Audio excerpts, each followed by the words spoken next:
This episode is being recorded out of ShopTalk Podcast Studio in Oak Park, Michigan. For more information, visit ShopTalkPodcastStudio.com. Over West Side, everybody know everybody, right? I got nothing but love in my heart for West Side niggas, nothing but love. Live from Detroit, live from Detroit, live from Pink suits with hats to match, big crocodiles and Cadillacs. You looking for the fattest stacks? This is where it's at. Windows tinted, seats fully reclined. Keep the hands on the burner, cause niggas know that it's money on their mind. Yo, what up, though? It's your man Jay Johnson, aka the tinfoil hat titan, aka the conspiracy realist, aka the technology snob, Steve Jobs Jr.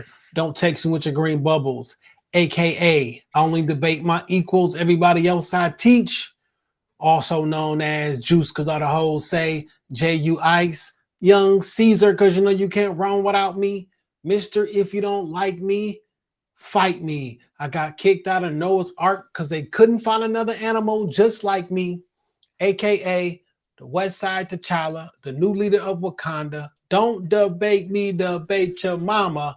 I am the best there is, the best there was, and the best there ever will be. What up? What up, though? I got two announcements I got to make really quickly before I get into my intro. If you're looking on the screen right now, it says something different. Instead of Dame 3_313, it is now back to Dame Gone Wild 3_ on all socials across all platforms. And I have a special message for Hey Virgil. Hey Virgil, when I see you, bionic elbow to your face, I never acknowledge you, nigga. It's your man Dame Gone Wild, the West Side landlord, the pride of PA, High Chief Dame Don't Fuck Around, the liquor store legend, the corner store conquistador, your mama's favorite dame, and the David Ruffin of the Shop Talk Podcast, because you know who the fuck they came to see. Not you, Otis. It's no better than these 4 letters. Thank God for Dame. And if you're speaking on Dame, you better say it nice. And if you don't put the boss in front, then bitch, you not saying it right. It's the Honorable Judge Boss Dame and this bitch. All rise. I am a motherfucking black belt. And it's time for the motherfucking Kumite. Let's go. Yo, welcome back. Shop Talk Podcast, episode 454. On you hoes. I just like to acknowledge the fact that before you even did your speech, you acknowledged Verge while telling him that you'll never acknowledge him. You acknowledged him before you even did your intro. Okay, so I guess by technicality, he owes me his Netflix password then. So Virgil, do the right thing.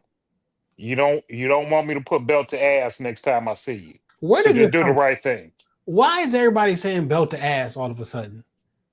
It came from a song, but where I saw it, the first time I saw it, Southfield A&T, the high school, they did something with they made it far in the playoffs for football or some shit like that. And they had a video viral where one of the little niggas took his belt off his football pants and was like spanking niggas when they walked past, belt to ass. It was going to a song.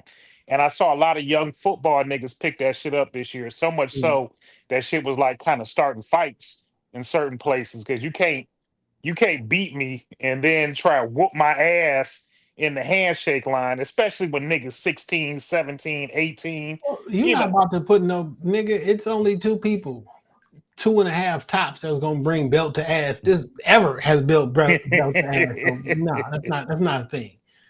I remember when Wilcher wanted to paddle niggas in school. Like nigga, you're not paddling me, nigga. My daddy made a fucking paddle. You're not paddling me, dog. What was the name of your father's paddle? The paddle. Okay. And when I think about it, I don't think in my entire life, maybe Ray Bradley done put belt to ass to a young Dame Gone Wild, but that's it. I can't imagine like another adult trying to like whoop me. And I'm like, I wasn't like a bad kid or rebellious, no shit like that. Like, but nah, that's reserved. Like, you're not about to put your fucking hands on me, dog. In my day and time, I do remember a crew of us fighting some niggas outside of St. Andrews. And shout out to my homie Big B, who took his belt off and beat a nigga's ass in front of St. Andrews back in the day. Man, plenty of fights out in front of St. Andrews. One memorable one was with the homie Fred FD White. He got us into a brawl. That's the first night I met Mike. Matter of fact, I met Mike. The reason we was friends because we got into a brawl. Well, he was there, of course, but like it was a brawl the first night I met that nigga. You know what I'm saying? And we stood tall. That's what's up. 3 times in the row. The 3 times I went to St. Andrews as like a club destination, there were 3 fights that we were involved in, and we know. Then I didn't go back no more. Shout out to my nigga Mo Dirty. I used to drop dirt off at St. Andrews, and he'd be like, "No, I'm straight. I don't need you to come pick me up. I'm gonna find something, and they're gonna take me back, and I'm gonna take them back to the crib." I would just drop him off, and he find uh, a a champion for the evening. Yeah, Uh, back in the days, those were the hey times. man, good old times at St. Andrews. Just clubbing in Detroit as a, cutting your teeth on the clubs in Detroit as a young nigga. Yeah. What was some of your favorite? I know you was like a. I've heard you mention it was one downtown I heard you mention a lot. Elysium. Yeah, we went to Elysium. I think I was a bit older at Elysium, like I mean under 30, but like we was hitting me and Jay Graham was hitting East Elysium like every Friday. Okay. Well, the whole crew, but like we was hitting them bitches. I guess we was like the only 2 single niggas at the time, and like so we was going to that motherfucker. Elysium. It was so many damn clubs. It was damn. I don't even remember the name. They've all changed their names 5 or 6 times. But we was in and out of them joints. You know, when me and Pete was running around with the music, we was in and out doing shows. We would throw. There's so many open mic joints I was in and out of. We would throw cabarets, aka we would throw a cabaret just to hold a show. You know what I'm saying? So people would basically pay for a concert and we'll perform. But that's, we called it a cabaret, but like in the grand scheme of things, we was putting our own shows together. Hey man, whatever you gotta do to get people to the music. Shout out to River Rock. Ooh, the River Rock was a thing. That's what I was about to say. I was getting kicked out of River Rock every other weekend. And it was Captains. it was a spot that we went to on Mondays in the summertime. I think it was. I'm probably saying it right. I think it was like Tiffany's or Mandy's. Mandy's on the east side. I know, but no, this was downtown. It was the spot we used to go on Mondays. Like, hey, when I was like 21, 22, 23. We had a Friday, Saturday, Sunday. Like it was literally 3 nights. We were going out every night.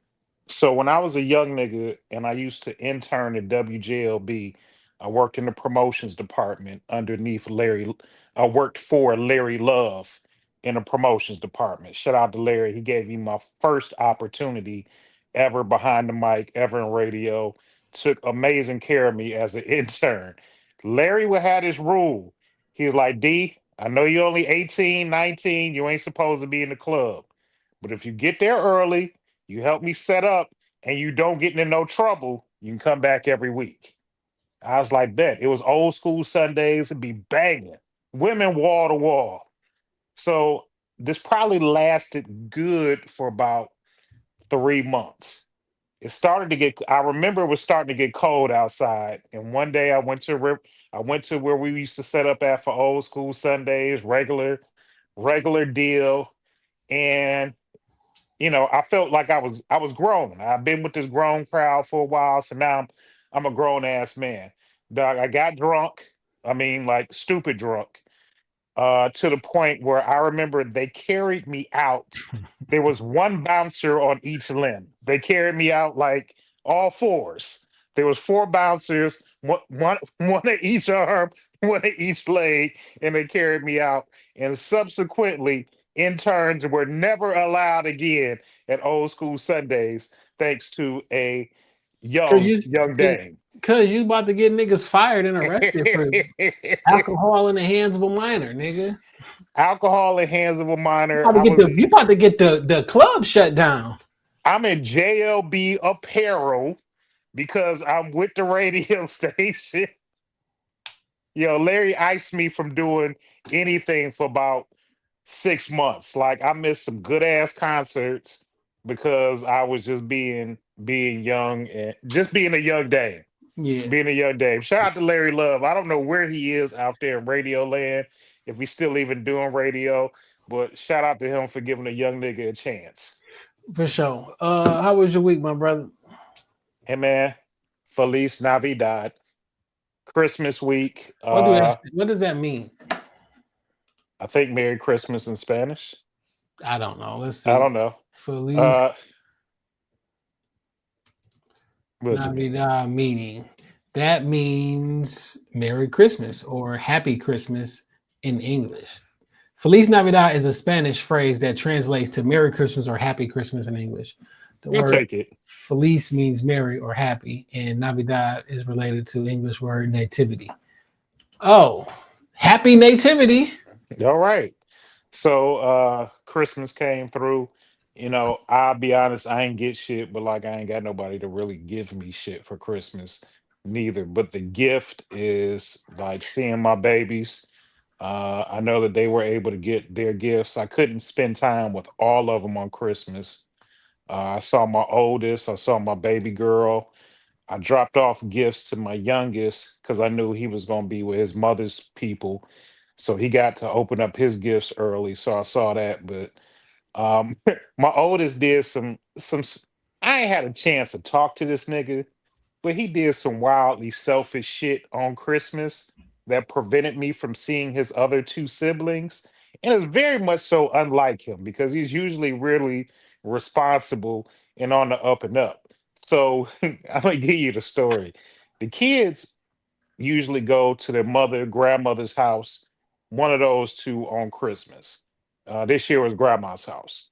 So they were going to meet up at their mother's house at about 3, 4 o'clock. So they go to grandma's house and eat, see their other relatives. My ex-wife has a huge family. She got four other siblings, and everybody except one of them has kids. So they were going over there to see their cousins, grandma, grandparents, all of that shit. So my son show up here at like, I don't know, maybe 3:30 or so. He come, I cooked, I made an amazing protein filled meal, not the Dave, I'm gonna call Cap, but I'm gonna get there later on. But keep going. yeah, not that nigga soup that the twins was serving.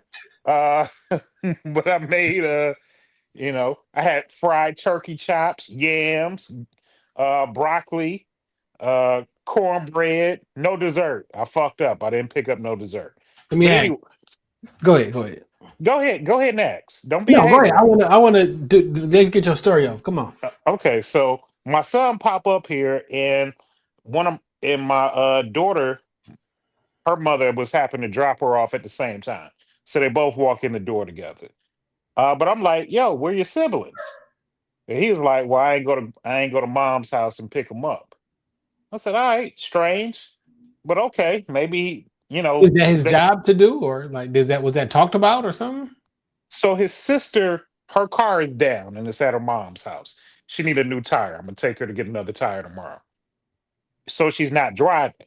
But his sister lives across the street from him where they reside at college. So I happened just to look at her location and she's still down on campus. I said, bro, why didn't you pick your sister up? He's like, I called her and she wasn't ready. But so that means your mama got to double back and get your sister and then go to grandma's house? Yeah. Yeah. I mean, who was being selfish though? Was your daughter being selfish by not being ready and being not respectful of other people's time? He didn't give me the whole story. He gave me his version. When I Yeah. talked to my daughter, she was like, he called like, hey, I'm ready right now. You ready to leave? She's like, nah, I need like, 20 minutes, half hour. And he just dipped on her. Where he could have feasibly stayed downtown another 20 minutes and just picked his sister up. And normally they will all ride with each other in one car to come see me. They usually take their little sister home, something like that. But he was like, nah, I just left her. So now your mama got to double back. And because of the time restraints, I didn't see the other ones because they didn't get back from grandma's house till like late as hell. And yeah, so I missed out on the other two because he was on the bullshit. But Christmas altogether was good, man. It's about family, fellowship. I didn't feel like that Grinch spirit this year. Man, I gotta actually give you the credit on something. When you said earlier in the year, like, nigga, we the uncles, we the elders, I really kind of took that to heart. You got me out on the barbecue grill. I cooked Thanksgiving dinner at my house, and I also cooked Christmas dinner because I'm like, I am the motherfucking dad of the family. If I don't do it, and I ain't got no wife, I ain't got no significant other, I ain't got nobody I'm like dating serious. So like if I don't do it, then nigga, I be out here begging for plates. Yeah. So I just gotta be the man, be the patriarch of my fucking family at every event from now on, cause that's how we gonna eat. Yeah, man. That's what's up, man. If they already know, like, well, shit, I know dad gonna cook something. And that's it.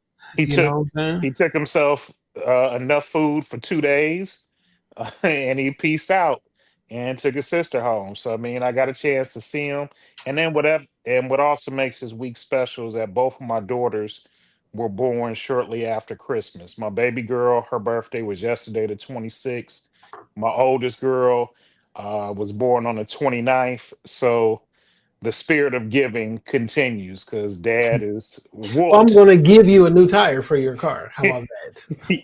After I just gave her 2 racks for fucking to keep her in school, now I got to come up Oh, with money for I'm another say, tire. yeah, Christmas must have been really good for that one. No. Yeah, I'm you not told me. just. Yeah, you told I ain't me. giving out 2 racks a piece for Yeah, Christmas. Hell no. But yeah, man. what did you want to say? Because I know SJ and AJ had up some pictures to our group chat. Well, They made humble soup for Christmas. I'm not getting into that. You know, that's some Pick a Dame side. Pick a side. that's a Dame and a twins thing. Pick a side. My Who's side is always gonna be whose my home. man? Whose man's is this? Y'all all my Whose mans. man's is this? I Yeah. started first. It But wouldn't be no them without me. I just want to make sure because you said dinner was served at 3:30. Yes, a What time did you respectable get up and time. start cooking? I Because you probably didn't cook all that shit. Like, I mean, that was a lot that you said, you know, turkey chops and broccoli and whatever the fuck you was saying. What time did yams, you get up and start cornbread. cooking? I started cooking probably about 11. Mm. I don't believe you though. That's the thing. I started cooking about 11. You ain't taking not one picture.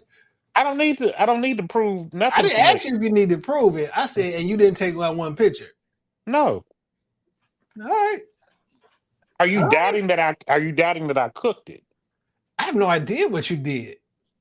I can But cook, Jason. I can tell when you cap it, or when you being a funny nigga, like in the conversations back and forth about how quick you respond and like the tone in which you respond. I'm like, that nigga, I'm cracking up. I forget what I was doing. I'm reading, matter of fact, I didn't even see all the my phone kept buzzing, and then later on I read through like, nigga, this nigga. What do you feel I'm being untruthful about? Let's unpack that right now. I don't think that you ate dinner at 3:30. I don't. I And you probably cooked, but I don't think the menu that you put in the group chat is the menu that was actually cooked. Not saying you didn't cook, because I'm fairly sure you did. You feel me? The kids came over, your son took some plate, boom, boom, boom. I'm not sure. I'll say that because who knows? I don't fucking know.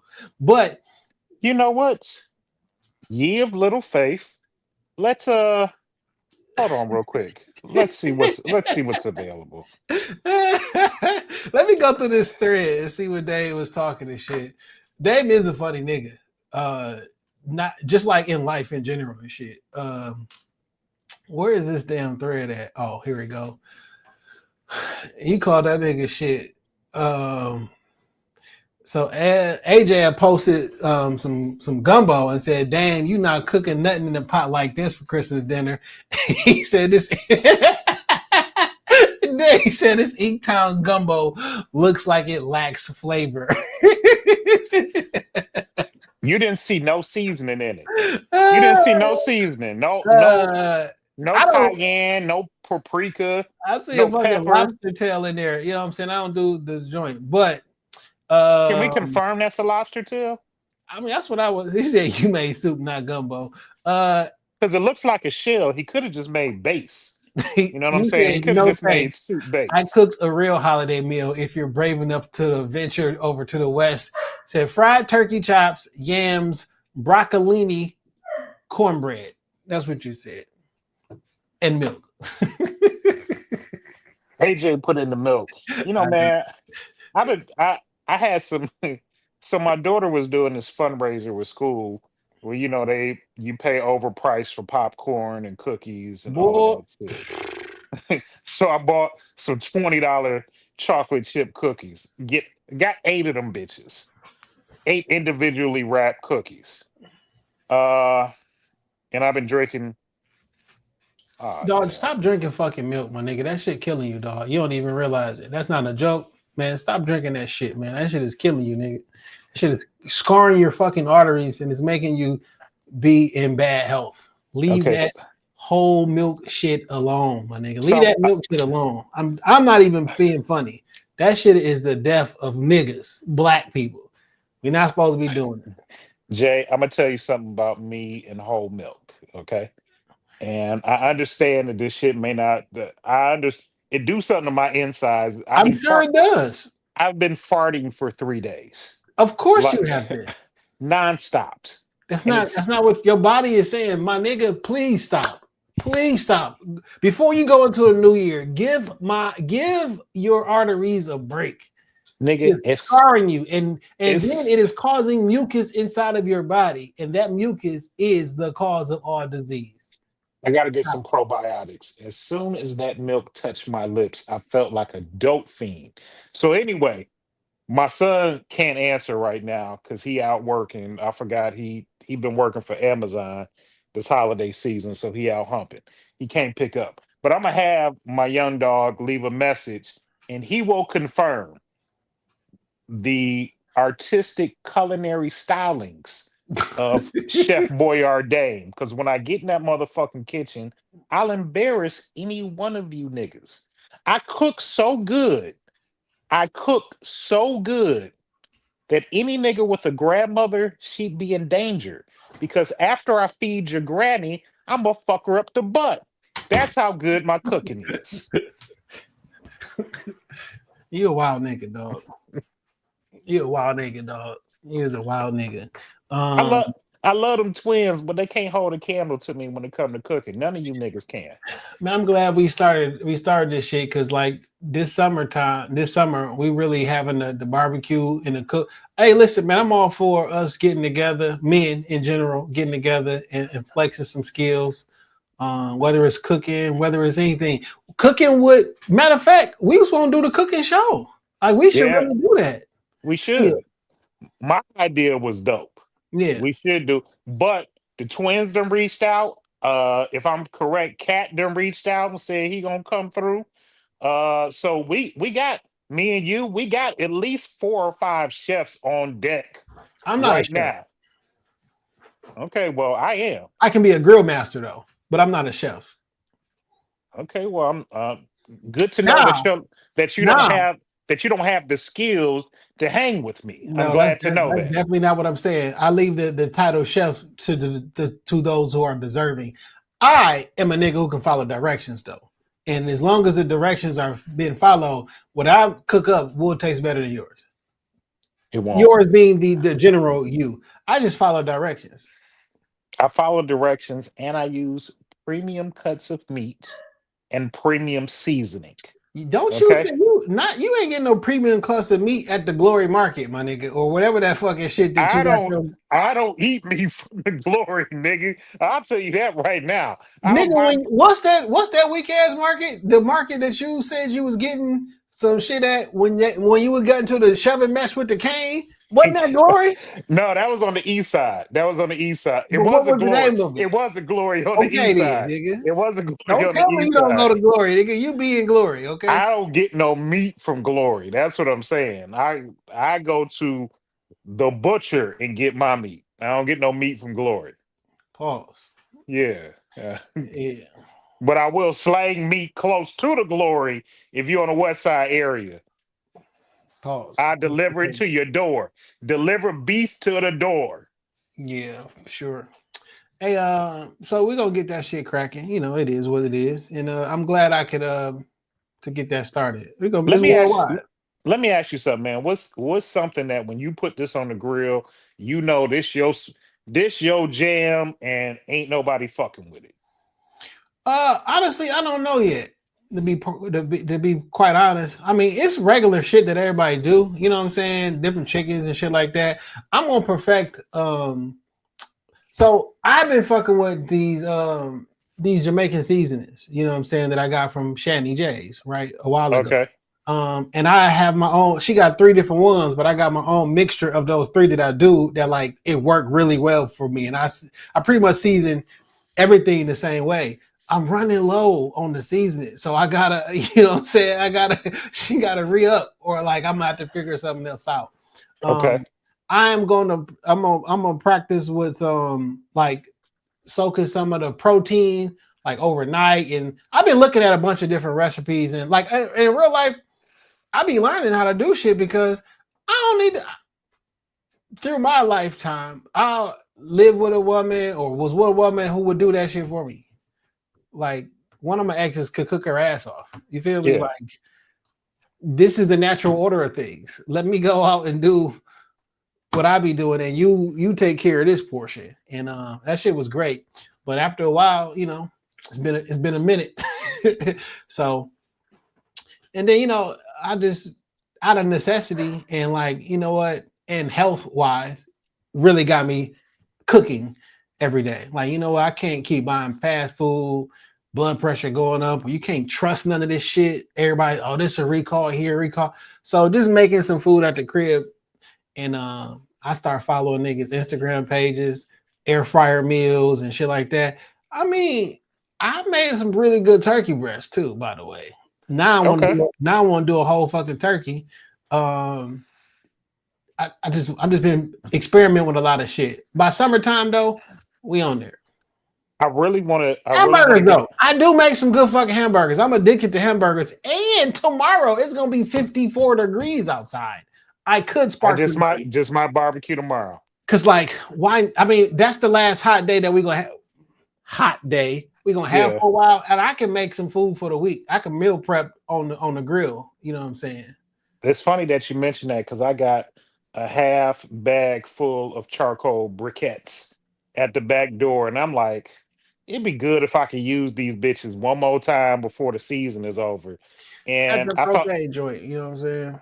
And I've that's not real. That's faking it. Propane ain't grilling. Okay. What do you do on your stove, nigga? What is that coming out that motherfucker? I use gas, I don't have a gas stove. I'm sorry. Ugh. I know. That does you and them wireless chargers over there. You gotta chill out. You send your iPhone on it. Don't talk about no. If you don't, for real, there's a push to get rid of the gas stoves, and it's like a whole thing on some save the world shit. You niggas out your fucking mind. I would much prefer to have a gas stove. And let me tell you something. Every respectable black woman that I know that cooking got a motherfucking gas stove. They are making it a thing that they're trying to get rid of all gas stoves, and I hate that shit. Not in the Johnson household, and not in any of. Have I ever had an apartment with? I think I had an apartment with the metal hot coils. Yeah, that's what I got on mine. One of those, but then they be having like that glass with the stuff. I don't need it. I don't need it. It's something about that click when you turn on that gas with click before the fire hit. It's like Lil Wayne and his lighter. I know the heat coming. I don't know how. About a year and a half ago or so, Umar almost killed me one morning. That nigga turned the gas on. Oh. Twice. I'm blaming on Umar or somebody snuck in my house and tried to kill me. But like that definitely happened. Well, the click. He don't jump up on counters and no shit, so I have no idea how it happened. but I woke up 2 different times, not back to back, and that motherfucking gas was on. Tick, tick, tick, tick. I'm like, nigga, that could have been it. I'm glad you don't smoke, like, for real. If you would Yeah. have sparked a wake and bake. Yeah. And I got smart light, so ain't the turning on the light ain't gonna be that hot bulb or no shit like that. So, Yeah. and it would have been bad. It would have been bad. Thank God. Thank God you're all right, man. Yeah. Anywho, so How was your week? How was your Christmas? Christmas was cool, man. It was fun. We did a Christmas brunch this year. Christmas brunch was at 1:00. Usually Christmas breakfast kick off at 9:00 in the morning. So that's a thing that like we be looking forward to. You feel me? Right. We did Christmas brunch this year and over my aunt's crib. It was catered. But there was fried chicken, there was lamb chops, Okay. Eggs, potatoes, salmon croquettes. Yeah, that. Turkey bacon, waffles.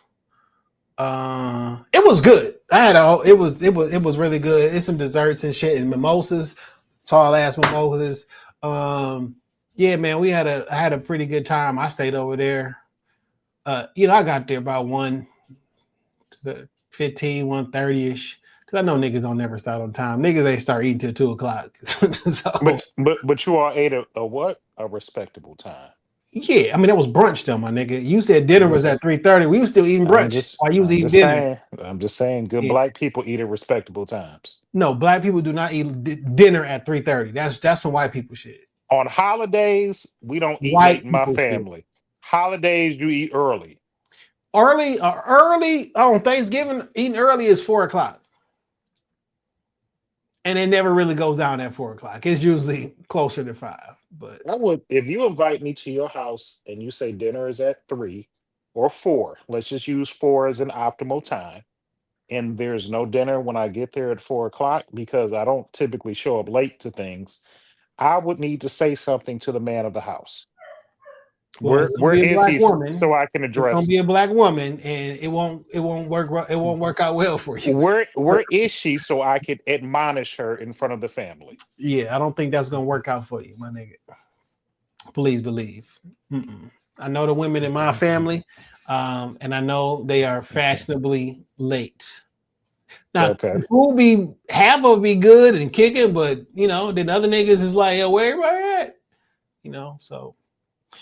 It was good though, man. I had a good time. Hung with family, friends was in town, and just got the chance to fellowship. Had to kick it. I got a chance to kick with my nephew, who 4 months ago could have been taken away from us. I saw him, man, looking good, looking healthy. Matter of fact, I forgot. I didn't even talk about that on the pod, but like got a chance to hang out with my nephew and shit. So, and my niece. My other nephew, I didn't get a chance to see him. I talked to him online. He be online and shit. Great time. You know what I'm saying? Great time, fellowship, having good games. So we all had these beads. My auntie had a thing where everybody had these yellow beads, and you had the rock, paper, scissors, and whoever ended up with all the beads won a prize. You know what I'm saying? From under the tree or whatever. I took an L in paper, rock, scissors to I don't know, an 8-year-old, 9-year-old, or some shit like that. But it's all good. You gotta give up the goal respectably. Respectably. I like that game. My man, I thought it was cool. You know what I'm saying? I was talking cash shit because why not? You know what I'm saying? I'm trying to get the party going. I'm coming in as soon as I finish this second plate. I'm coming to get all them chains. First, I'm gonna get that plate. Then I'm gonna get that chain.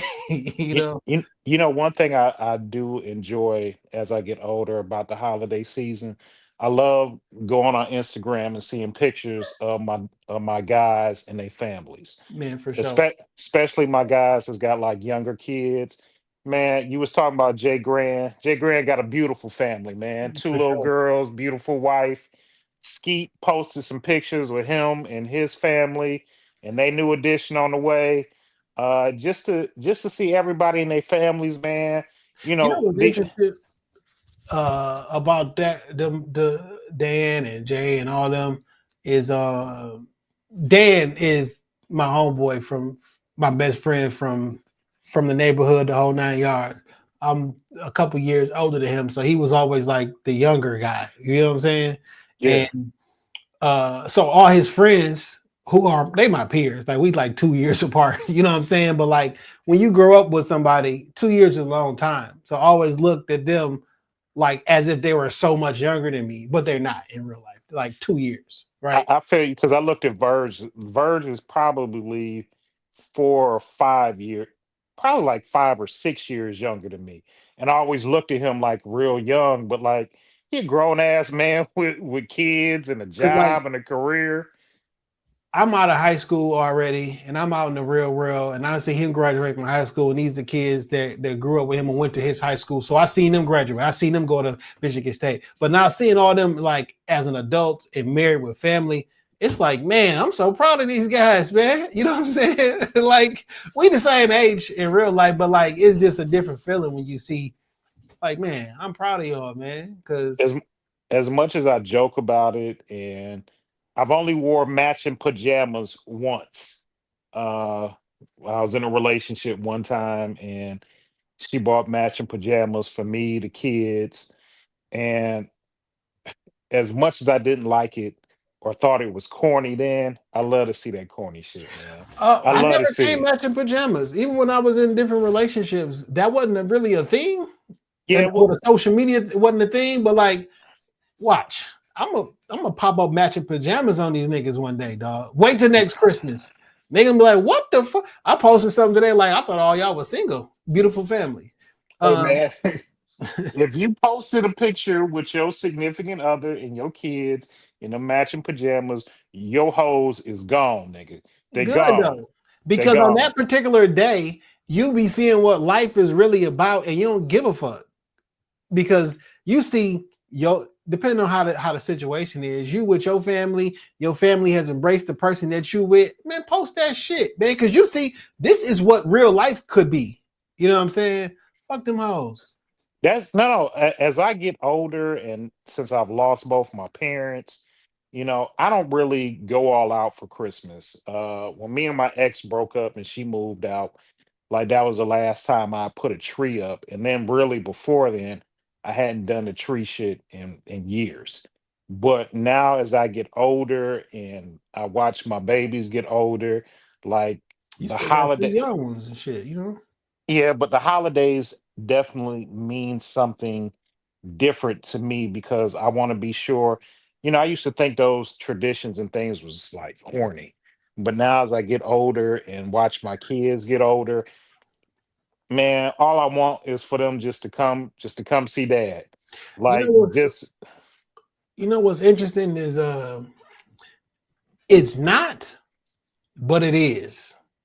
Man, Christmas is an American holiday, dog. I know people celebrate Christmas all over the world. You feel right. me? All over the countries and everything like that. But the version of Christmas and the version of Santa Claus that we know was made by the Coca-Cola company. Like Okay. fat white man, white beard, the whole nine. Coca-Cola did that shit. And X amount of years ago, because the picture they had of they didn't make Kris Kringle, or you know what I'm saying, like older pictures before that, before they got their marketing team on it. That nigga looks scary. You feel me? The version of Santa Claus that we know, Coca-Cola made that shit to sell Coca-Cola. And they owned the polar bear. Everything you remember about I Christmas remember, coming up. nigga. I remember like my mom had some of them polar bears at the crib, the Coca Cola Yeah. Christmas bears. They have crafted that fat white man with the white beard and the red and white suit. They crafted that shit, and that's American shit. Now, that's unfortunate that the birth of Jesus is what we should be celebrating. But it has been Americanized and did everything of that nature where it damn near to a large percentage of the population, it don't mean nothing. That's not what it means. We should be celebrating the birth of Jesus. I should be getting up there on Christmas morning and saying my little speech. You feel me? Just like you do on Easter. Yep. You get your little piece of paper and you go up there and you say, on Easter Day and Easter's Day, and everybody be like, When ah. I was a kid and I did the Christmas play, I had the same role for like 4 or 5 years. I was the innkeeper and I would just come to the door. There's no more room at the inn. And I'd slam the door on Mary and Joseph. That's fitting. That's definitely fitting. But yeah, I had a good time. I do also have something else to say. I know you got a lot to say on this subject, but I'm going to say this. Christmas is a time for basketball. It is not a time for football. I do not like NFL on Netflix for Christmas. I don't like it. It should not be a thing. It cannot be a thing, by the way. It could possibly be a thing next year because I think next year Christmas falls on like a Thursday or some shit. I don't know. But when Christmas is on Wednesday, how you gonna have a football game on a Wednesday? My nigga, I cannot agree with you more. The NFL should keep their nose out of fucking Christmas. Christmas is about the NBA on TV game, good games. Yeah. Good games. And there were all good teams fucking- matched up. And the NFL, it was a money grab this year. And I get it. They got the Netflix thing locked down and they pulled a double whammy because they had Beyonce. So what they're trying to do is make it a thing and make Christmas halftime show a thing. So we got to get the biggest person, right? We got to get Beyonce to do that. So next year, other people want to do it because Beyonce did it. It's not going to be a thing, my nigga. I don't want to watch football on Christmas. That's a Thanksgiving thing, my nigga. Football is on Thanksgiving. Football did not feel right on Christmas because and it don't look right on Netflix. Netflix trying to get that live shit together because WWE is coming over first week in January 6th, first Monday Night Raw on Netflix. And I think they got like a 10-year deal with Netflix. So they're gonna be there a while.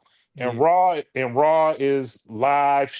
I mean, it's been live for years on USA, but now it's going live on Netflix. What do Peacock still got that shit? Or that's where all the pay-per-view is gonna be still? No, everything going to Netflix. Nothing gonna be on Peacock. Nope. Everything on Netflix. So if you want to watch the premium live events, because they don't call them pay-per-views no more. Yeah, because I mean they're not pay-per-views and shit. If you want to see the premium live events, nigga, subscribe to the flicks. But I completely agree with you.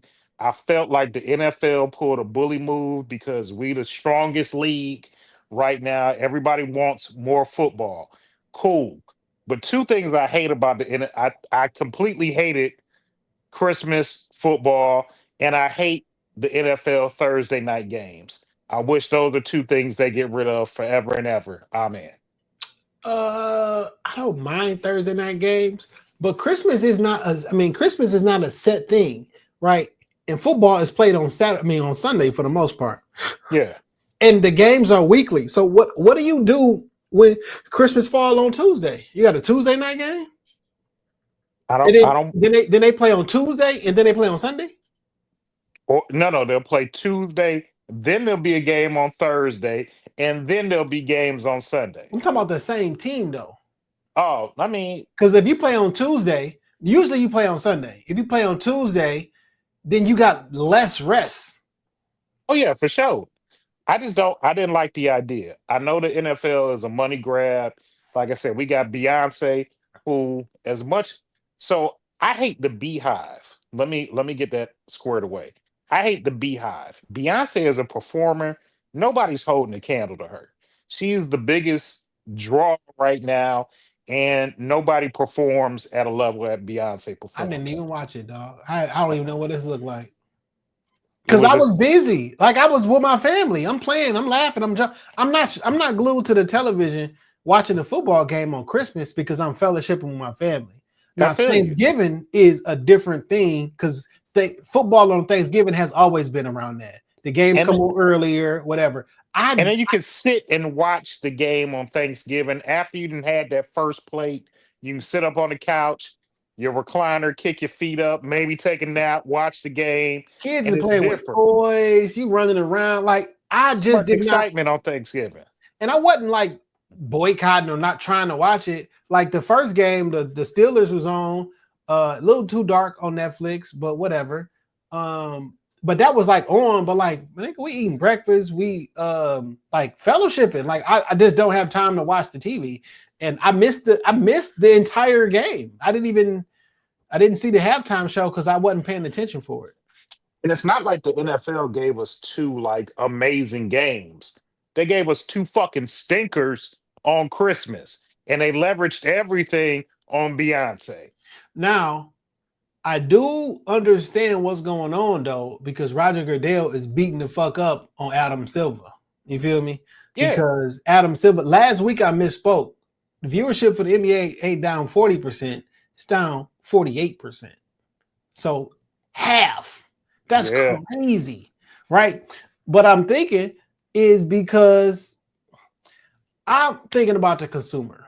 With the NFL and the NBA and me, I'm the consumer. It's way too many subscriptions. The NFL has games on Peacock. They have games on Amazon. They got games on ESPN. They got games on Netflix. That's 4 subscriptions just to watch football. How many games really come on ESPN? And hold on, ABC or some shit like that. You missed Sunday Ticket on DirecTV. Well, yeah, you can pay that, but like it's tough. And now if I'm a Pistons fan, where can I watch my local games at? Well, if you're an NBA fan, you can't watch your local team on television. That's why the viewership is down 48%. I don't want to subscribe to this, to that, to that, to this, just to watch my games. And then the NBA. I think I don't know if we talked about this on the pod or just talked about this privately. The NBA has not done a good job of grooming the next level of stars, and they have initially eliminated college basketball from the mix of NBA. One thing that I love, I've been watching the NBA since I can remember watching the NBA since it was NBA on NBC. That's when I fell in love with it. That dun dun dun dun dun dun. I remember the Bulls, Knicks. I remember those rivalries. But also, I remember when niggas played 2-3 years at UNC. I love Vince Carter at North Carolina, Danny Fortson at Cincinnati, Kenya Martin at Cincinnati. Watching niggas go from college to the NFL, to the NBA. These young niggas, you can't tell me who the first pick was in the NBA draft this year because it's some kid from France. Well, I don't know, man. Well, yes, I agree with you. But they put so much emphasis on the European game or the European style of playing that is sort of isolated the American fan in some capacity. Because the American fan ain't interested in seeing that shit. We trying to grow the game globally. They doing well in China and shit like that, but like this game is not that interesting to me. But it also plays a big part in it is you can't watch your local team. Yeah. Like I got a damn Fire Stick so I can watch any game I want to. So the reason that I'm able to watch all the Pistons games is because I got the NBA League Pass on the Fire Stick. But as a casual fan, I could turn on to Channel 20 and listen to George Blah, listen to Kelly Tripucka. Channel 50. And I can listen to Kelly Tripucka and George Blaha call my fucking Pistons games. And I don't have that no more. And now you gotta watch. Now, if you want to watch the Pistons, go get FanDuel. I gotta go to the gambling sites. Have a channel where you can watch sports at. Nigga, this shit is this a scam. Because we want your money. We want you to bet on that 16-leg parlay that Jaden Ivey gonna hit 7 3-pointers. That's what we want. Yeah, man, it's crazy. It's crazy. Football don't belong on Christmas though. It's certain traditions. I can't even believe I'm this person that I am now. I used to be the person that like listen, and for the most part, I'm not down for traditions for the sake of traditions. Like, why we do it this way? Oh, you don't know? Well, let's change it. And that used to be my philosophy on a lot of shit. But Okay. some things don't need to change, my nigga. Like we found a way to work. And then when I think about my actual life, once I find something that works for me, I don't really change it. You feel me? I find something, I like it, and I stick to it. I don't make a whole bunch of changes. And if I do, it's a gradual thing.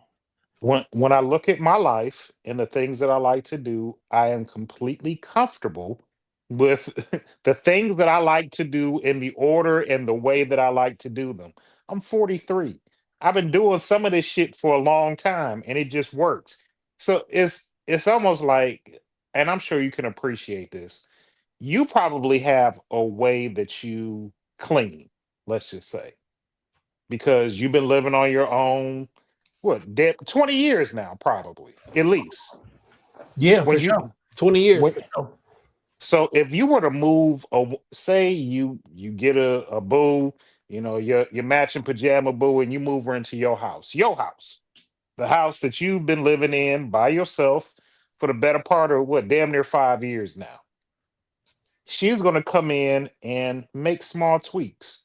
You may leave your keys on the table. Now she has bought a key rack, and that's where you all leave your keys. You used to cleaning the bathroom one way, which is probably sufficient for you. She I gonna will clean say the this. bathroom a different way. I done lived with a woman 3 different times. 2 of those times with the same woman, and I appreciated that shit. I did have a way to do it, but I'm like, oh, this motherfucker put down that the carpet, the freshener on there and do. I wasn't doing that before I seen her do that. So I'm not saying that I'm not saying the Yeah, but what I'm change is saying is like, bad, but it's make just a my different life way. better. If you are increasing the functionality in my life, run it. If you think me putting my keys right there is gonna work, we'll try it out. But don't add no stress to my life. I need that shit off me. I know she would never listen to this podcast, and I'm not gonna name her, but the last woman that I lived with was trying change my life exponentially for the better. And when we parted ways and we left, and I went back to my way, I'll never forget. My daughter came downstairs one day. She was like, "You need blank to come back because when she was here, things ran better." I was like, "Don't talk to me like that. Go up to your room before I turn off the Wi-Fi." And listen, man, some people are better in different roles. You know what I'm saying? And I was out and about on Sunday night and shit, and I was down at Gillies, and my food wasn't right, and there was somebody there was like, "Nuh-uh," because that's not my forte. And this has always been this person's forte. You feel me? I'm like, yeah. Like, no. I'm like, thank you. Because that's not my forte. And it worked out because they was like, oh shit, they put that nacho. I mean, they put some fucking sour cream and shit all over my nachos. I said I don't want that shit. I didn't want it. I don't like sour cream, period. So they just brought out a whole brand new nacho. So now it's one for everybody at the table, and I get one for myself because I didn't want to share with you niggas anyway. You feel me? I had some great barbecue chicken nachos this week. It made me think about you. Amazing. I tried to go randomly. Somebody hit me up, wanted to go, like, you want to go to Wild 'N Out. I'm like, fuck it. Yeah. Went down there to go to Wild 'N Out. Me and a couple friends. Tommy was down there and shit. And we like, bet. We get all the way down there and they like, we sold out. We got 4 tickets left. And it's 4 of us. This nigga's what, $180 a ticket. I'm like, listen, my nigga, this was some random shit. Like, you feel me? I don't $800 basically care about fucking wilding out. Hell, fuck no. So Yeah. we in the bar hopping, you know what I'm saying, Sunday night. Cause no, nigga. Hey, I understand Nick Cannon got to feed them kids. It ain't gonna be off of my dime They for were like, it's only fucking 4 seats $80. left, and they on the floor. I'm like, well, what does he say? They're like, well, the floor is like general. I'm like, hell, fuck no. $108? Fuck out of here, nigga. If you would have said Dave Chappelle here, I still don't want to pay $180 for Dave Chappelle, honestly. But it is what it is. But still, I'm not paying $180. Yeah, to see conceited. Conceited Charlie Clips and fucking Hitman. Nah, I'm straight. I think Rick Ross was down there, Yeah, and a bunch of people, everybody came through, did a walkthrough, picked up a bag, Soldier Boy sung a song and a half, and was like, "We out, peace, Detroit." Yeah, we love you, nigga. Westwood, Chicago, Joy Road. Niggas say some shit from the city, and they be like, "Oh, that nigga known our streets." Like, nigga, fuck out of here. They whispered in that nigga ear before he went on stage. Say these couple streets, if you remember. First time that shit ever worked with me, dog, ever, was 15 years ago when Exhibit C came out. When that nigga said Hartwell, 6 miles, 7 miles, Hartwell, Gratiot. I was like, what? Wait, huh? Who is this nigga? And why don't nobody never say no fucking Hartwell? Like, that's how you know you over this motherfucker. Yeah, when exhibits, and that's crazy. That I remember sending you Exhibit C. I remember sending you the email from work, like, "Yo, you gotta listen to this shit." Yeah, that was it. It released 15 years ago this week. That's crazy. Yep. That song is still such. It set the standard for what I expected from Jay Electronica, and not to say that he's a slouch behind the mic at any level. I'm disappointed. We never got. I was talking to Pete earlier this morning. We've been talking music tough, heavy since this GNX album came out, and he had Kendrick. Side note: there was a Kendrick album that was out earlier this week that got leaked, but it was an old album, and somehow it was on this YouTube page, but it's not there no more. But I got it.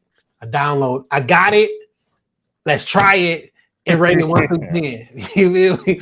But it was a song. He was like, "Dog, where did it sample from?" And I'm like, "Dog, this sounds like Letter to Fallon." And I sent him Letter to Fallon. He was like, "Man, what happened to?" He said, "Dude, is Jay Electronica still rapping?" Or no, he said, "Did he quit rapping?" I was like, "He never really started," and it's disappointing because he never really started. One of my favorite people I like to listen to music from, but he never really started a career. And it's unfortunate because I really like the dude. You feel me? Like I like the music that he makes whenever he feels like making music. And he'll drop a lot of little random shit. Road to Perdition, I love that song. I love that beat, but it's not, you can't find it nowhere except on like fucking on my phone. That's it. Yeah, I got it downloaded on my phone. That's what I'm saying. I got this shit downloaded on my phone too, but like you can't find it like on Apple Music, like. And if you don't know about it, you just don't know. It's just like the joint he did with Havoc from Mobb Deep, not Havoc, but Prodigy from Mobb Deep and shit. Like, why them niggas got a song together that everybody don't know, dog? Like, that's crazy that niggas don't know that Mobb Deep and Jay Electronica got a song. You know, I often wonder because you see certain artists be very recluse and just guarded with their music. And I can even say that, like, Kendrick puts out music, but like, shit, it was 5 years at one point, damn near between albums. Yeah, man, but I just that was an anomaly. And like, he dropped in 2017, and then in 2019, 2020, the pandemic happened. You feel me? Like, I didn't put no music out during the pandemic. I just wonder sometimes, like, you know, because we've been. Do you record something and it just not live up to your standards and you don't want to put it out? Or are they just like, I'm not in the mood to rap? You know what I'm saying? Like, I just wonder where that mind frame is at. There are hundreds of songs, my nigga. There's hundreds of, there are quite literally hundreds of songs. And you get this collection of songs and it's like, this not the energy that I'm on right now. Or this is, I don't like any of this stuff. And like, so listening to the Inevitable audio series from J. Cole, like it was tons of stuff that they made for different albums, whatever, that never came out. And then like years later, they'll drop it like on an EP or some shit. And like one of the songs, he said he fucking hated it that he actually recorded. He said that shit weak. It's the I grew up fast, I blew up fast. Money hugging out my pockets, I got too much cash. Like, nigga, I love that shit. He's like, man, I hate that shit. Like, that shit was I'm mad that I made it. I'm like, man, I can understand like being in that space, and because even I look at me and you as like the podcast is our art. yeah. Some days we cooking. Some days like other people will listen to episodes that we know weren't that like this ain't our best one, and they be like, "Dog, that shit was."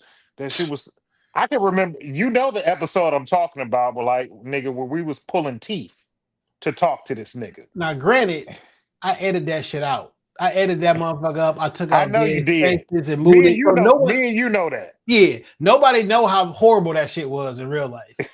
That nigga don't know how horrible it was in real life. Never come back on the pod again. I never want to talk to that nigga again. I never want to see him again. And I know he's family with people that I know. I never want to see that nigga again. I don't ever want to hear shit he got to say about shit in life. Man, I could look at so at different parts of my life over the last 8.5 years at this point now, I can go back and listen to the episode. I can tell what the fuck was going on with me. You know what I'm saying? Like, depending on the rant that I go on or whatever. Like, I can tell, like, oh shit, that may have fit that particular conversation, but that wasn't about that conversation at all. I feel you. that was some other shit to somebody I knew was listening, or some shit I just had to get off or whatever. Like, sometimes it ain't. It's like when niggas making songs, like, all these things ain't like an exact quote, but you take something from here, something from this person. Like, you make a song about a woman, it ain't about the one person. It's 3 different attributes, and you made it and called the song Charlene, right? But I don't know if Anthony Hamilton knows a woman named Charlene for real. But somebody like Charlene. Shit, that's close. Yeah. Nigga, since me and you have been, I've talked about music and shit and me rapping. I probably started 2 or 3 different projects since we've been recording. I definitely started Kush Blunts and Clinic Trips, West Side Bound and Down. And then nigga, I ended up in the hospital and almost died. When I got out, I didn't want to talk about that shit. I didn't want to talk about turning up because nigga, I almost saw the Lord's face. I was writing some shit that was like kind of gospel, not even gospel tinge, but I still got some of those songs that I probably fuck with. I was writing a project, and I was naming all the songs after women that I dealt with. But like then I experienced like some heartbreak and some other shit. And I didn't want to talk about that shit no more. You talk about like going on a rant. I remember going back and listening to an old episode not too long ago, where first of all, I was high off of my ass. And I know this episode, I had invited a woman to the studio with me that was feeding me candy for 2 fucking hours while I was high out of my fucking mind on the podcast. Like, nigga, we've had. I remember when I first got out the hospital and I was high on fucking prescription drugs and I nodded off during the podcast. Talking. Like, and I just keep going. You feel me? And I snap right back in and pick up the conversation, and nobody knows. Nobody knows. So it's crazy how you can. I just wonder, like, sometimes with those artists, what type of headspace are they in when they drop the music, or where they at with it? Because sometimes we'll get sprinkles of greatness. As it relates to Jay Electronica, I think the legend of Jay Electronica got to him. And he even kind of alluded to it on his first album. I don't think he can stand up to the expectations of the album. Like him, he don't think it's gonna be good enough. And when you afraid of your own work, it's never gonna work. You know what I'm saying? Like it's been 15 years and we got one project and it had Jay-Z on every song. You feel me? And like I feel like he made you put that out. When Andre 3000 dropped that Flute album, the first song is titled like I wanted to make a rap album, but I couldn't. This what came out. Yeah, it was like it'd be like that. Like nigga, I can't sing for the life of me. Like not for real. I could probably sing if you're looking into the camera. I could probably sing your girlfriend's panties off of her ass right now, but sometimes I want to sing, but I know I can't. But like that just be the space that I'm in. Nigga, when we came on the phone today, I was singing Jodeci. Man, You Jodeci got something. me fiending, but I Boy, can't sing. when I was what that came out, 95 or 94, right? Nigga, I'm thinking like 93, 94. Let me see when this Jodeci album came out. Because all I remember, I got a very vivid memory of me sitting. So when I used to take a showers when I was younger, I would take my little boom box into the bathroom with me. You know what I'm saying? And I put that bitch at the bottom of the on the floor, and I would listen to music. And my 1991. So my 9-year-old ass was in the was in the bathroom singing at the Singing top of my every time lungs. I close my eyes, Yeah, I wake up feeling come so and talk horny. to me. Yeah, forever my life. I'm singing my heart out. I wonder what my mama, my brother, my cousin. I wonder what the niggas was thinking. Like, yo, get the fuck out the bathroom, nigga. Like, Nigga, and 'cause I was in love, nigga. I don't even I've remember who I was in love with, but I was in love at 10 years old, 9 years old. nigga, I've been on 2 field trips with my daughter who just turned 12. And nigga, every time we on that field trip bus, somehow magically Keisha Cole Love comes on the radio. A, a bus full of 25 prepubescent girls singing love at the top of their lungs like they have experienced heartbreak with They a have. man. They With a have. man, They nigga. have. When that nigga held that girl hand, it crushed you. Y'all went together for 4 whole periods. And now he is with Charlene. Charlene is my go-to name. You feel me? First, nigga, when I've seen Anthony Hamilton in concert twice. The first time I went with the woman and we were I don't know why her inconsiderate ass couldn't sit through the whole fucking concert, but I remember leaving Shane Park and hearing Anthony Hamilton start up Charlene. I was so fucking mad at her about that shit. Anthony Hamilton and oh Jill girl, Jill Jill Scott. Scott. I was at that concert. And then I've seen Anthony Hamilton perform one other Jill Scott time. was giving oral to the microphone up there. I remember I was not ready. I did not know it was going down like that. I was impressed, but I didn't know. I had an idea of who Jill Scott was in my head, and I had a different. I, Hey, re- I remember one time seeing Jill Scott after she had just went through that breakup, and she took off her shoes and was singing "He Loved Me" and started crying up on stage. And she was just like, "Look, I'm going through something." But nigga, I remember seeing Anthony Hamilton sing Charlene, and I've never cried like seeing a performance. But I remember like, even though I wasn't going through like no breakup at the time, I was with somebody that like I kind of enjoyed being with. Nigga, I had both arms up at the concert talking about "Come home to me, Charlene," and I'm right here with who I'm going home with. yeah, But in my heart, I wanted Charlene to come back. I yeah. probably wanted my ex back. I mean, it be like that sometimes. So look, man, I got a question. So this is gonna be the last episode that we record before the new year. Our next Mm. episode is gonna be in 2025. Um, Right? we started this podcast in 2016, so we'll be approaching 9 years in June. So we 8.5 in. Um, I've noticed that the landscape of podcasting has changed tremendously Looks a um, lot different. in these last 8.5 years. The amount of podcasting has gone up and down. The quote unquote black podcasting Just has let that dog in, Jason.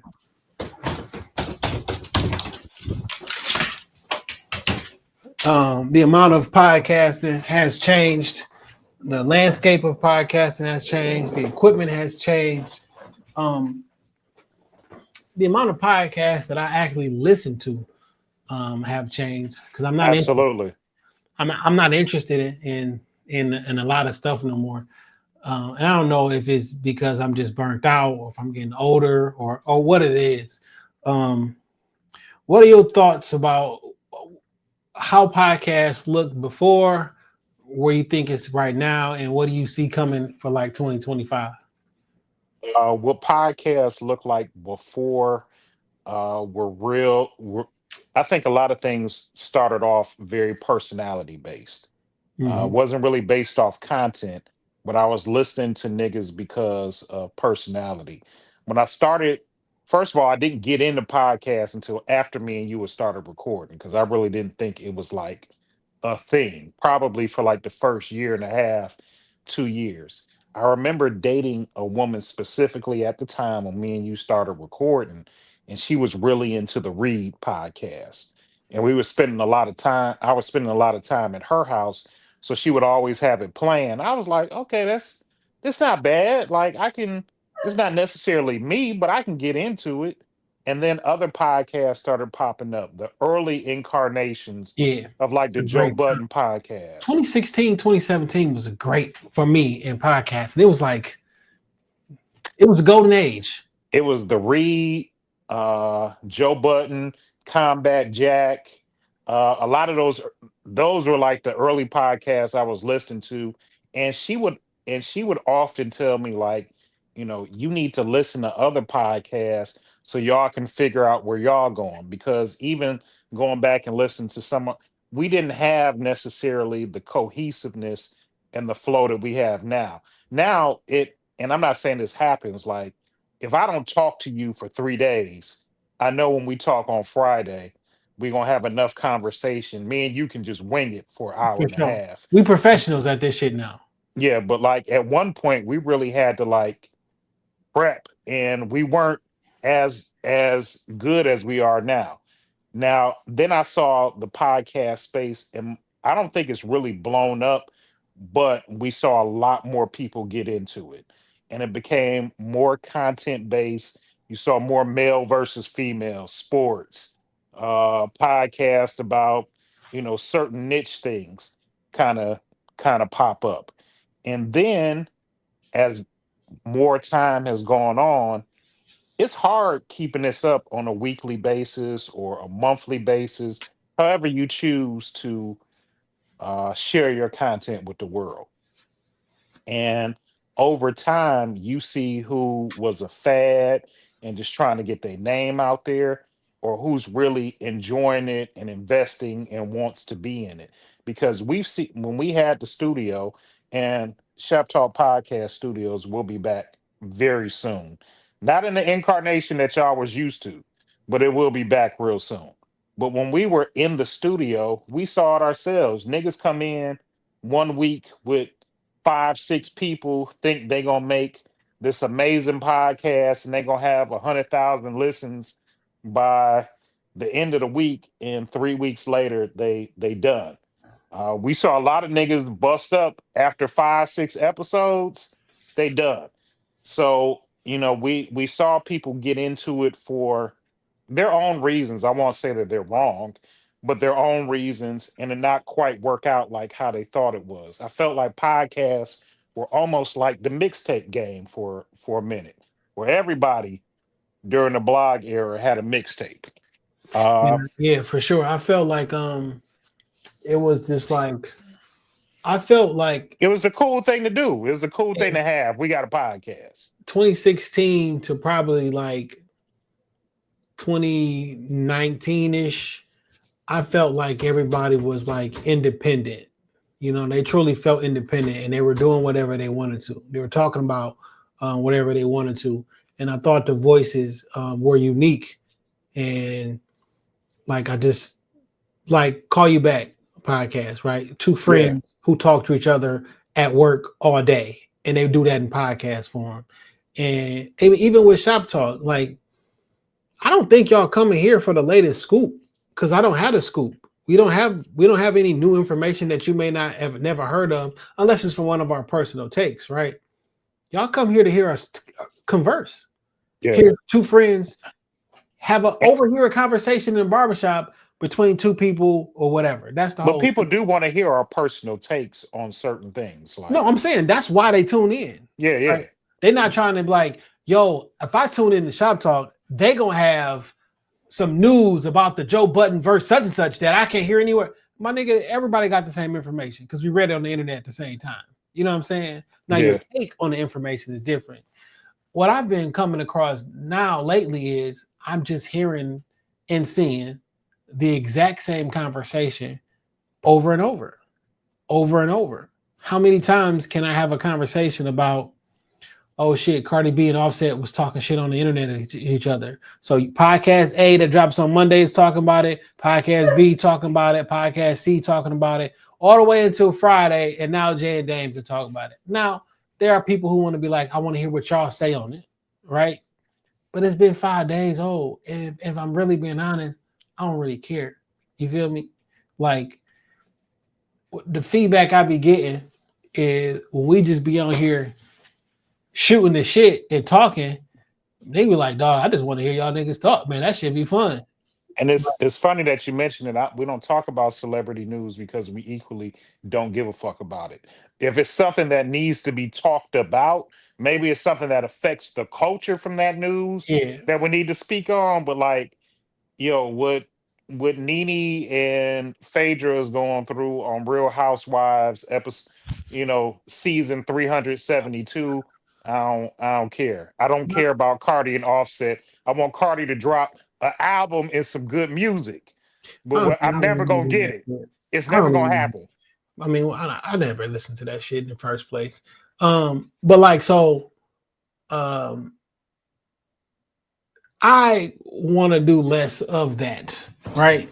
Of the flavor of the week, because when you listen to this podcast 2 years later, and you got some random episode, don't nobody, we might not even remember the rapper that came out and diss such and such.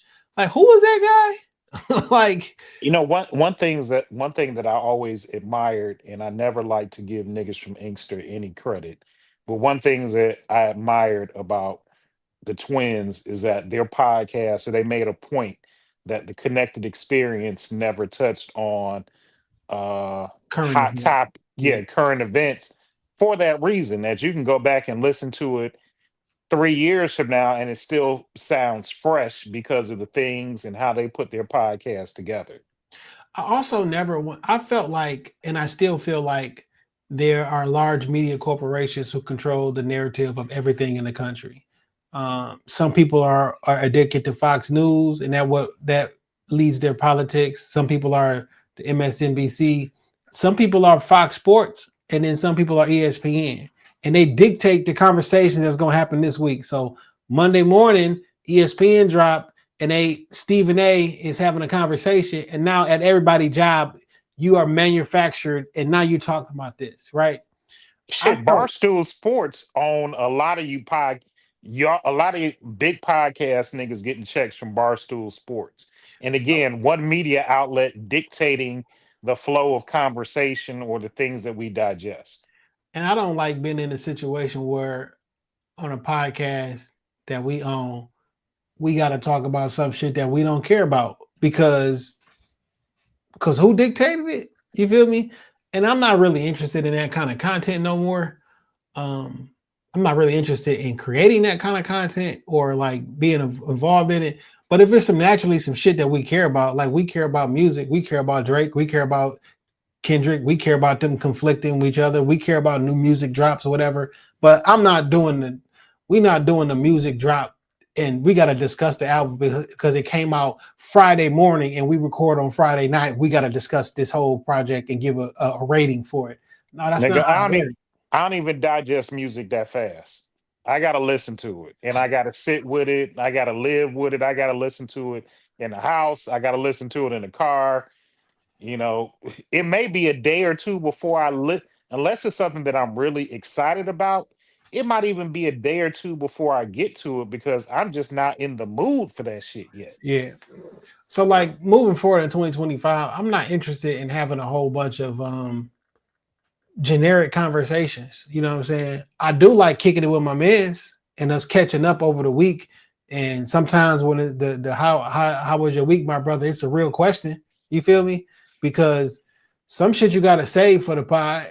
Because if I know everything already, it's like, well, shit, I can't be surprised. You feel me? Like, You get on me about this, but it's been a lot of times where I start conversations with you or with guests before the pod starts. Like, dog, why didn't we you got a say that guest till the who ain't mics come never been on? there. Like, man, how'd you come up with that album title? Wait a minute, nigga, what are you doing?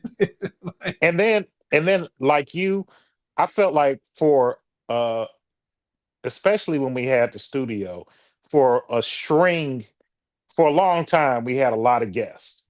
And not to say that it's a bad thing because we only talk to niggas that we really want to talk to.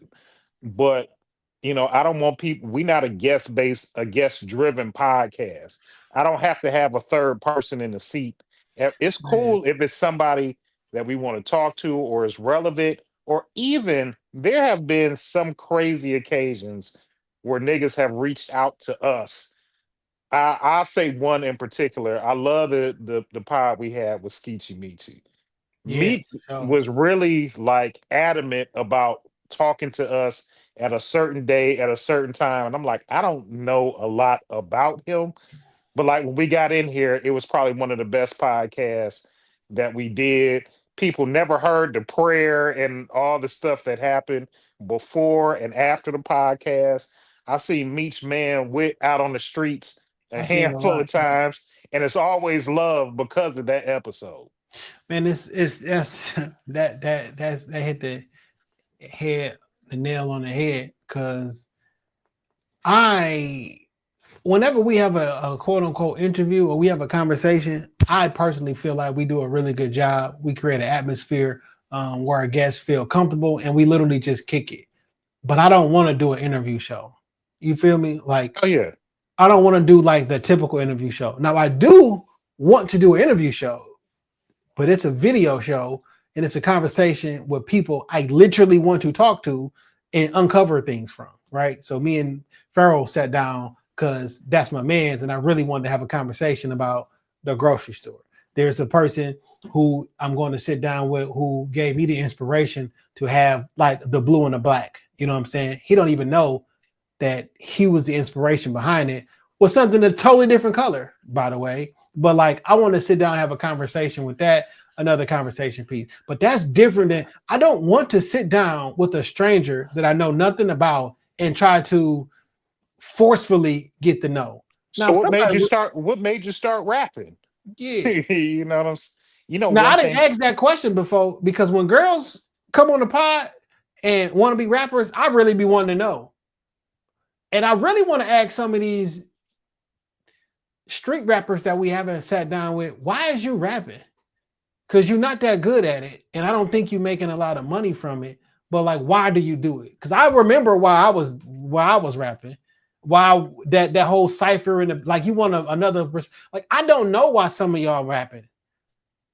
Is it because you think it look cool and you want to be considered cool? Because it's like I don't put enough time or effort into the actual raps. Like, why are you making this music? I remember wanting to rap because I knew I was good and I wanted to measure up against other niggas who I thought were good. And I remember that feeling of like walking through the halls and niggas know that like, hey, they get to beating on these lockers. Yeah, Like I can rock this bitch. One thing that I did want to mention that because you mentioned his name, yo, shout out to my nigga Pharaoh. Raphael Wright. I always knew Raphael was a solid nigga, was a solid stand-up man. But look, dog, I told you a few weeks ago he hired my son to work in the yeah, neighborhood grocery. It's been going well. My son came back, and now this is this is his second job ever. And he was like, Dad, I love working at that place. mm, I love working at the neighborhood grocery, like interacting with the people that come in and out of there. I never doubted Farrell was going to treat my son bad or any type of way, but he was like, man, when me and him talk privately, he called him Mr. Right. Like, I love working for Mr. Right. I love working at the neighborhood grocery. I'm like, good man, get you some experience, make you a couple dollars. But he speaks so glowingly of Raphael, and as a parent, even when I take my kids to school, when I take them to work, I am entrusting people yeah, to have their well-being and their benefit. And for Raphael, first of all, even to open up the opportunity to allow him to be there to nurture and watch over my child in a way that he speaks on him glowingly. Hey man, I couldn't say yeah. nothing better about that guy. And He had a birthday about to this say week. happy Happy birthday to belated. your brother too. Yeah, man. Yeah. Last year on his birthday, he dropped that Carhartt junk we worked on. You know what I'm saying? Happy birthday to the God. You know, a big rock Absolutely. to pump. You feel me? Hey man, he doing some incredible things over on the east side, and And just touching what and changing lives. You know what I'm saying? There's a lot of people who probably are just like your son, who enjoys just coming in there and probably too afraid to go and to talk to the owner of the store to let them know, like, hey, this really is something, or like you never really understand who you're a role model to and who you're a role model for. hey And man, that's some big things. Cause like, what if now he want to give back to his community and somehow, like, I want to take over the store one day. I want to be the manager of this store or whatever. Who knows? what's crazy is we went to pick him up from work on Sunday, and I had my youngest on Saturday rather, and I had my youngest son with me. And they were doing, he was finishing up working, and I wanted to pick up a couple things because it's still a grocery store. Yeah. And I had my youngest son with me, and they were doing cards. Raphael had somebody in there helping the kids, and there were some kids in there making Christmas cards. A lady walked up to my son. She like, "Do you want to make a Christmas card?" And he was like, "Yeah." And to watch him make it, and then his brother be there to help him and have Hey man, he went home happy, showed his mom like my brother helped me make this at his job. Like just being proud. Wow. Yeah. Yeah, Because think about that. When you were a kid, like I was happy when my brother got his first job. Like, nigga, my brother got a job. That's such an adult thing to do. You know what I'm saying? He's working at the penny candy store, but like y'all went to the store, like he behind the register. You feel me? Like talking to adults, like he got like a paycheck. Like that's yeah. something like he It's got a job. it's crazy because even though this has nothing to do with work, my daughters are 7 years apart, and like I said, my youngest girl had her birthday on the 26th, so she want to go to the mall and buy some shit. Me and her mom are working. She called up her older sister like, "Hey, what you doing? Can you take me to the mall?" They spent 6 hours at Somerset. I'm That's calling crazy. them to make sure that You they ain't just got 6 hours okay. worth of money at Somerset. I promise you, you don't got 6 hours worth of money at Somerset. Okay. But nigga, they just in and out of stores, eating Chick-fil-A, yeah, buying a little bit of shit. Cause you're Yeah. right, they ain't got she only I don't know how much birthday money she got, but I imagine at best it's a couple hundred at best. And they was at Somerset 6 hours. And when I finally talked to my daughter, I'm like, was y'all okay with everything all right? She's like, we just at the mall. Me and my I was sister in the at the mall. mall. I was at Somerset New Year's Eve. I mean Christmas Eve. Trying to do some last minute shit. And I ran up there, holler at Marcus over at Saks. You feel me? Cause I'm like, I know your ass is gonna be here on Christmas Eve, nigga. Like you ain't getting this Getting that motherfucking money. bread, You getting feel that me? money. Yeah, kicked it with him. And I parked in the. I got to the mall 10 minutes after it opened. I'm like, nigga, I know the station with my car guard charge is gonna be open. It'd be tough getting them them 5 slots. I got over there parked, charging my car while I'm in the wall. Like, nigga, I'm got time to burn. I'm just walking around and shit, looking in stores. I'm like, there's a little Fabletics store. I get all these goddamn Kevin Hart ads on my goddamn Instagram all the time. Who knew they had a store inside of Somerset? Didn't know. You know what I'm saying? Walk past Mia Ray store. She had her store The inside. pop up. Yeah, I'm like, man. And I just seen today that she just purchased some commercial real estate. So I'm pretty sure a physical standalone store is coming soon. Shout out It's to her. crazy. Yeah, it's She's crazy. amazing. Wow. Yeah, man. It's just so interesting that through this podcast and through community events that we've have just developed relationships with people and across the world, by the way. And so much, man, that's happened this year, man. I was just thinking on Christmas of like how different this Christmas could have been, you know what I'm saying? All things considered, and how different this Christmas is, man. Like the OG Rob Silva normally We shoots us we lost Rob this year. And I I was used to cleaning. have a video, an audio message of a Christmas message from him, and like so much has happened this year, man. I know I'm It's blessed and I'm grateful for, but like, man, It's been It's crazy. It's crazy because I was cleaning up, and it's not that I didn't know where it was, but like I was just cleaning up, and I keep a rotation of books near my bed. I like to read before I go to sleep. And I just there's a drawer that I keep books in that I just kind of move around. Some books I've read more than once, some I, just take my time reading. And I was like, Rob book was in the drawer, and I just had the books that he bought us last year for Christmas. yeah, I just had to pull out. Shout out to Macho who had a birthday Christmas. this week on Christmas. I wished him a Merry Christmas, and then I saw on Facebook or like Instagram people were wishing him happy birthday. So shout out to Macho and his birthday. And I just look at people like that, who these relationships that we built strictly from Shop Talk Podcast have been a blessing. People that I would have never probably met outside of having this podcast. And even, I remember reading this book that said, like, after 35, like, by the time you made it to 35, you've probably met and made all of your lifelong friends and connections. And I can debunk that fact because after 35, I met the twins, I met Marcus, I met, you know, Ant, shit, met Name Tag, all of these men now who I can call, friends, brothers, because of this podcast connection, man. So even for me, I didn't take, I always say I never took this shit seriously in the beginning.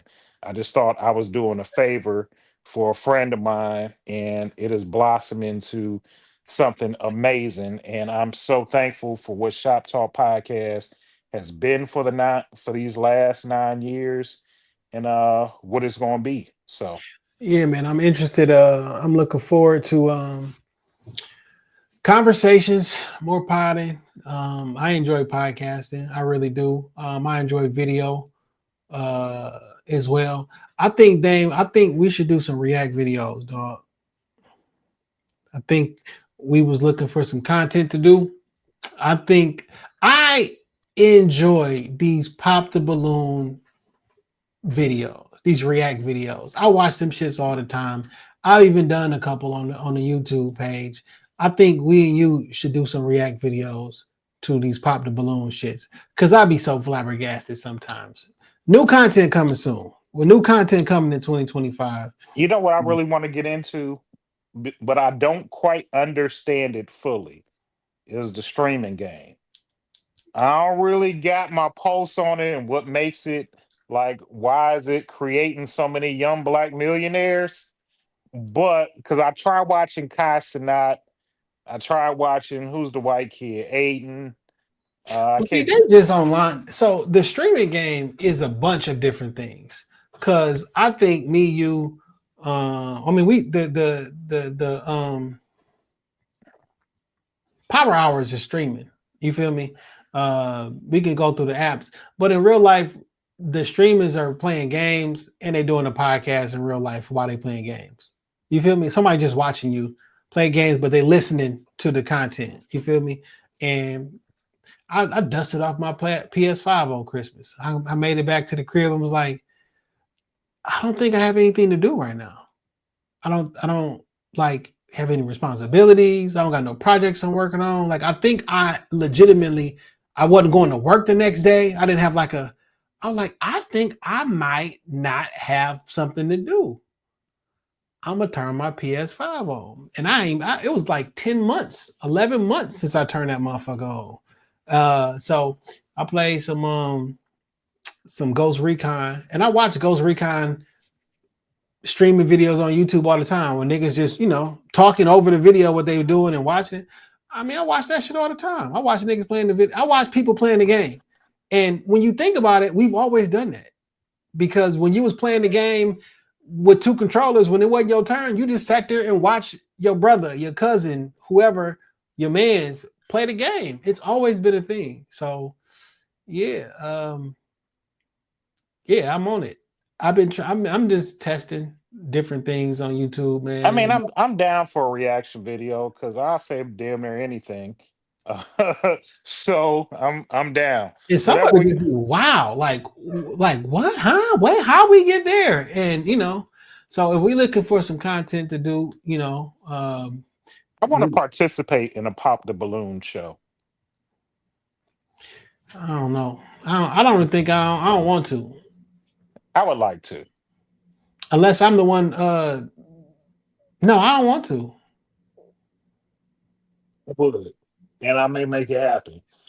Speaking of content, I may bring Dame After Dark back, maybe not, depending on if I get the right guests lined up. I might do that, bring that back to the content. Man, it's so interesting now, dog. Nowadays, after dark content be regular content now. Niggas to be freaky at 7 o'clock in the morning. It used to be like a designated time. You feel me? It's like, Yeah. like, all right, yo, we gonna talk about the risque shit over on this side. Now niggas just be risque off the top. Like, Yeah, God and, damn. and I don't want just like a straight sex podcast because people are already doing that, and I don't want to be in that lane fully. But like you right though, because nigga, anytime I start to thumb it on Twitter, I'ma see somebody asshole. I'ma see some people fucking like, and they like sometimes I just want to see what niggas is talking about. Now I like a good thick body like any other red blooded man, but sometimes I just want to see what niggas talking about today. What y'all lying about today, Yeah.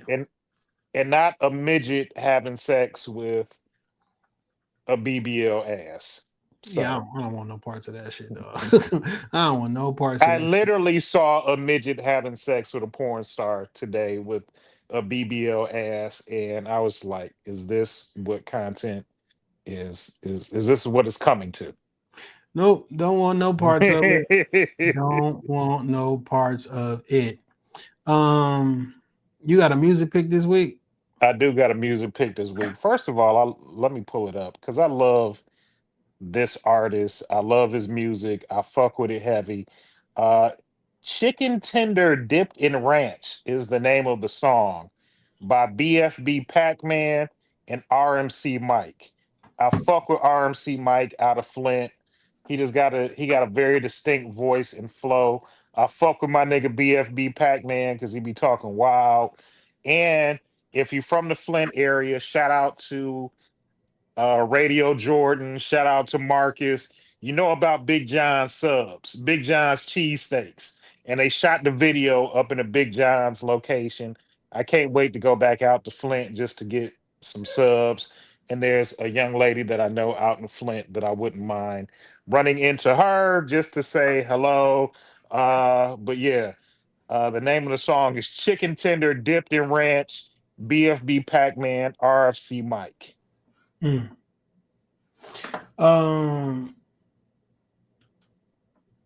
I got a whose man's is this video file. I'm gonna play it and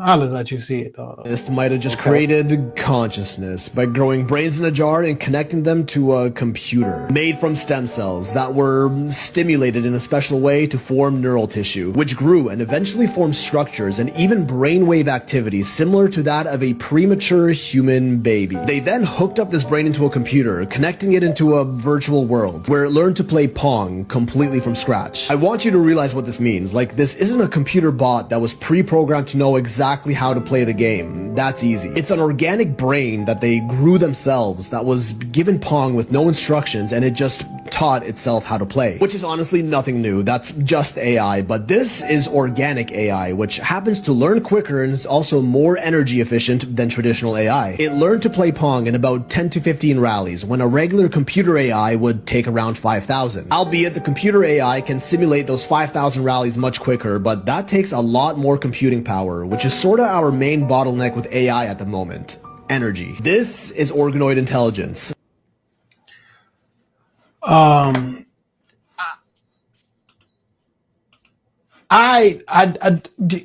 Why are we making a humanoid brain? Why are we doing this? Now, it's one thing that I'm not on board for, to have ChatGPT, the AI, whatever.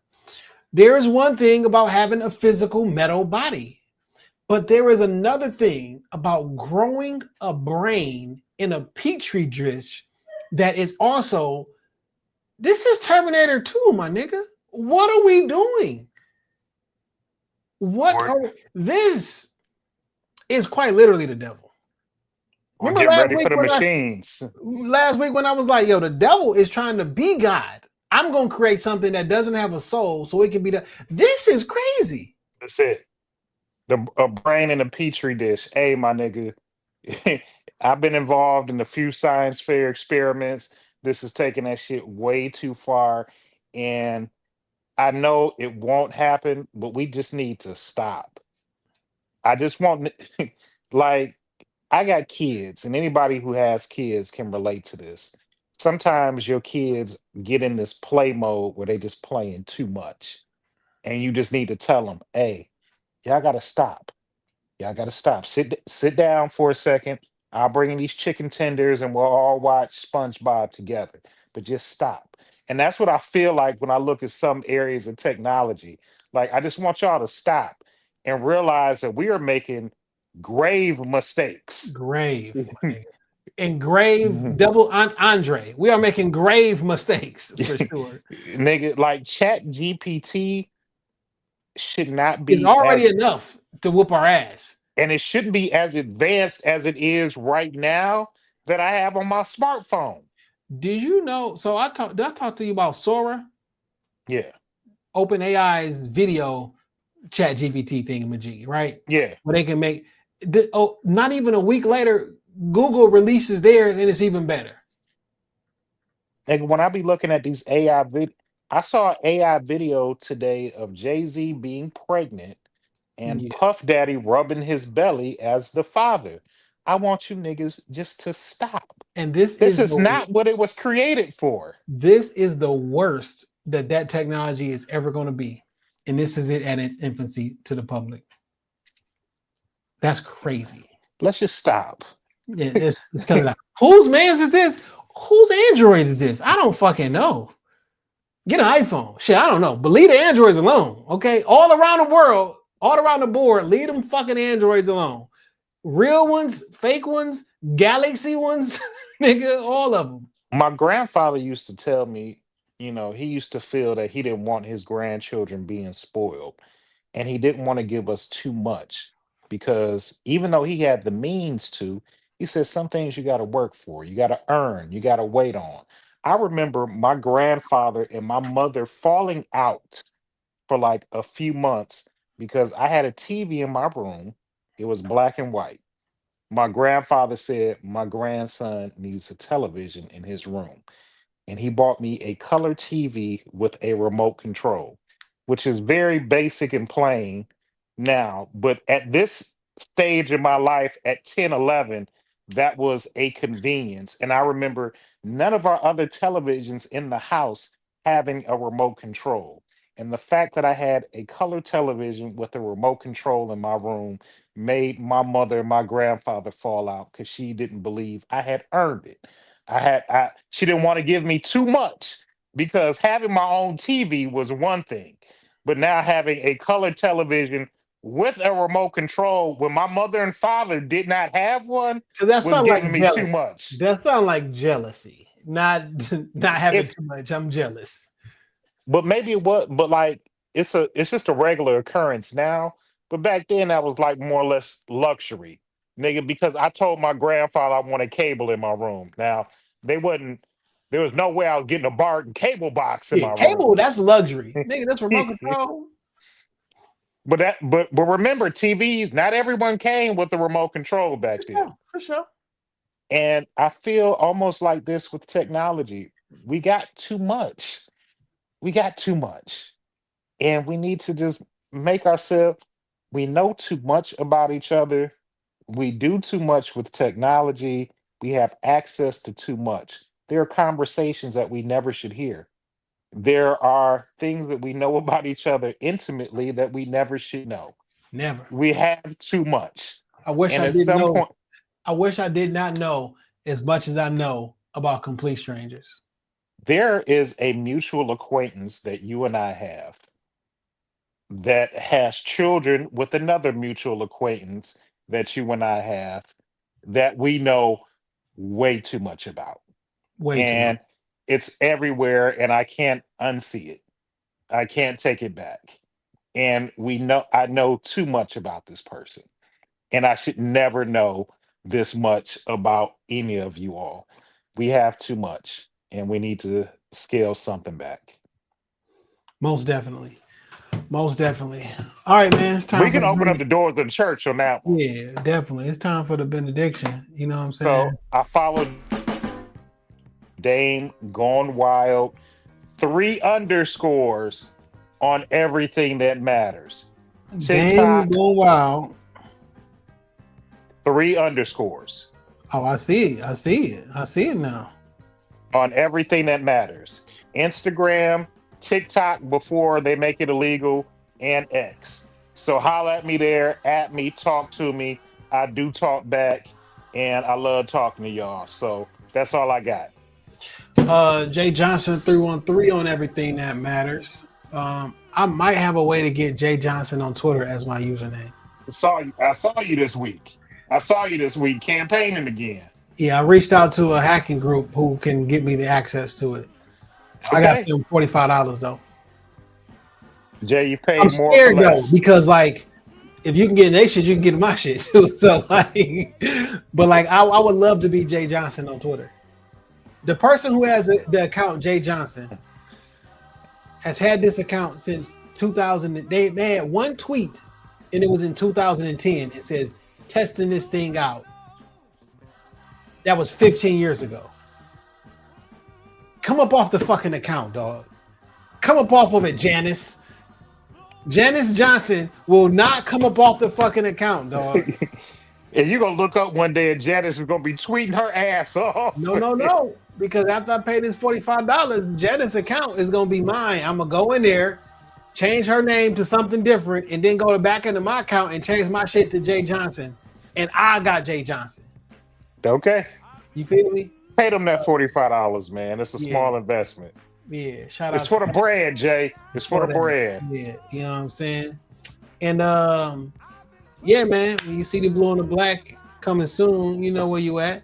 Shop Talk Podcast Studio. You can't book no time. Not at all.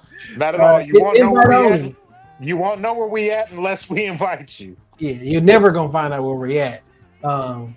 But it's gonna be invite only, and I love making content. I thank you guys for tuning in with us for 2024. I look forward to God willing podcasting in 2025. I appreciate you guys.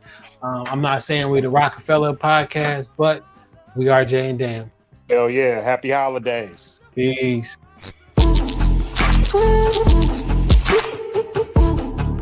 Ooh.